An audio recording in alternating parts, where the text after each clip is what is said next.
What's up, everybody? This is Ray with the Houston Film Fanatics. We are joining you today from the Hobby Center, where An American in Paris has come to town.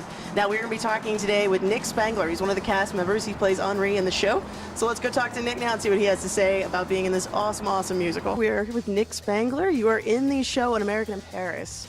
So tell us a little bit about your character. Tell us a little bit about the show. Well, I play Henri Borel. I'm actually one of the Frenchmen in Paris, not an American in Paris. But the show's amazing. It's based on the 1951 film starring Gene Kelly, but it's actually based on the movie. It's not really an exact adaptation onto the stage. We have the script completely rewritten. A lot of the songs from the movie are still in the show, but some new songs that aren't in the movie are also in the show. My character, I'm in love with our beautiful leading lady, the beautiful ballet dancer Lise Dessin, and I'm actually engaged to be married to her, and two of my best friends also fall in love with her, unbeknownst to me. So we actually all don't know that we're in love with the same woman until later in the show, and it's sort of the fallout of all of us desiring the same woman and how she's going to follow her heart to make her happy. But the show is really about life and love and art, a lot of art. There's out of the three men that are all in love with her, there's a painter, a composer, and then I'm sort of a singer, dancer kind of guy. So it's we celebrate all sorts of arts in the show. You know, and you guys do a phenomenal job. Now, the dancing in this show is almost like a character all by itself in kind of a way. So how long did it take for you guys to get the numbers down? How much are you guys rehearsing every day? How intense is that? Well, this was actually one of the longest rehearsal processes I've had for a show.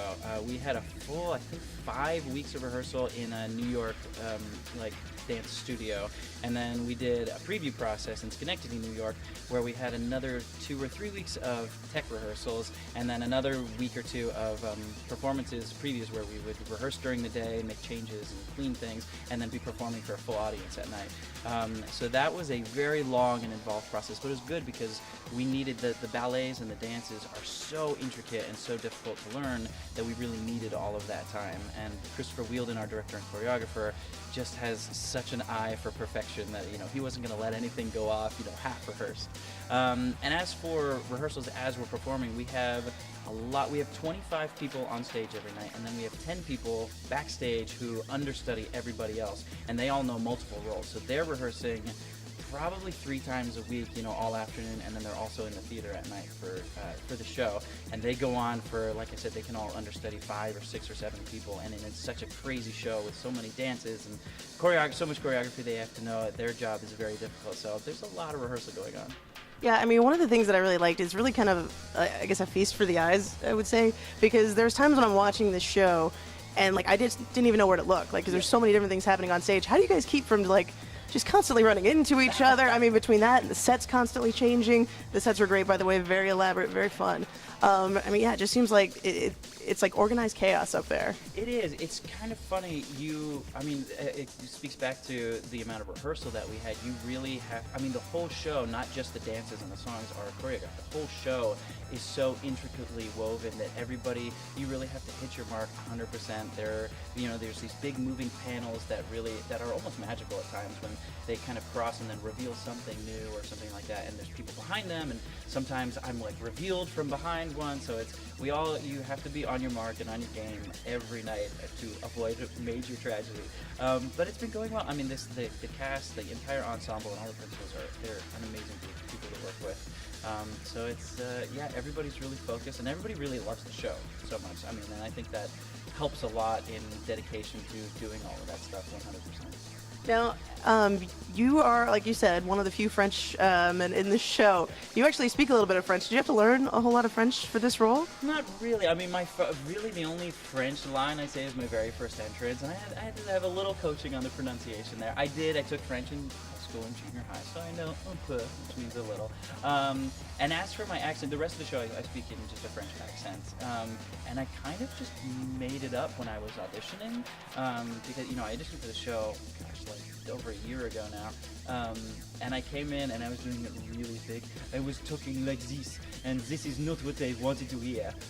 So actually in my callback, the director said, okay, it's very good on the French accent. Now scale it back just a little bit. less French. Exactly. So that was actually the difficult thing for me, was that I had rehearsed it at home in my apartment really thick, and then in the room he was just like, back it off. So I had to, on the fly, sort of modify it all, and that was actually tough. And then we worked with a dialect coach once we were in rehearsals and once I had the job and everything. But it's fun. It's a lot of fun to do that for the character.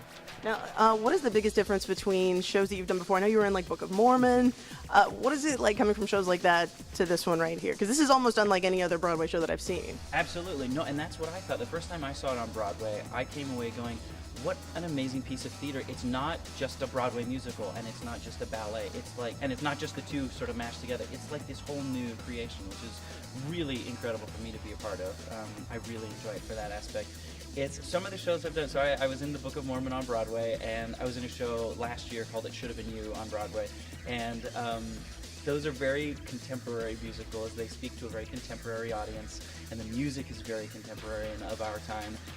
But this show, you can see from the artwork, from the sets, the costumes, and obviously the Gershwin music. He's such a classical, and it's such an amazing period piece. You really, as soon as our show starts and that opening ballet starts, you really feel transported to Paris in the 1940s at the end of a war, which is really when you're just in, downtown Houston, to really be transported like that is incredible.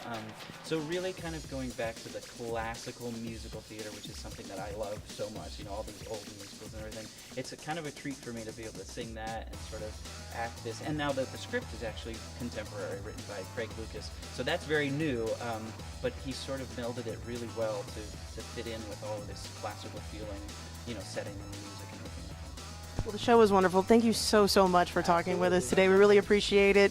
You guys need to see this show. Tell them why they need to see this show. You need to come and see this show if you like romance, and if you like to be entertained, and if you want to be whisked away from your everyday life. Absolutely. Come to Paris in Houston, here at the Hobby Center in American Paris. Thank you guys so much. Thank you. Well, there you have it, everybody. We hope you enjoyed our interview with Nick. Be sure to check out An American in Paris, playing now through March 5th here at the Hobby Center. Tickets are still available, so be sure to jump on that. You can grab those at tuts.com. Thanks for watching today. We hope you enjoyed it. Catch us next time. Houston Film Fanatics, I'm Ray. We'll see you then.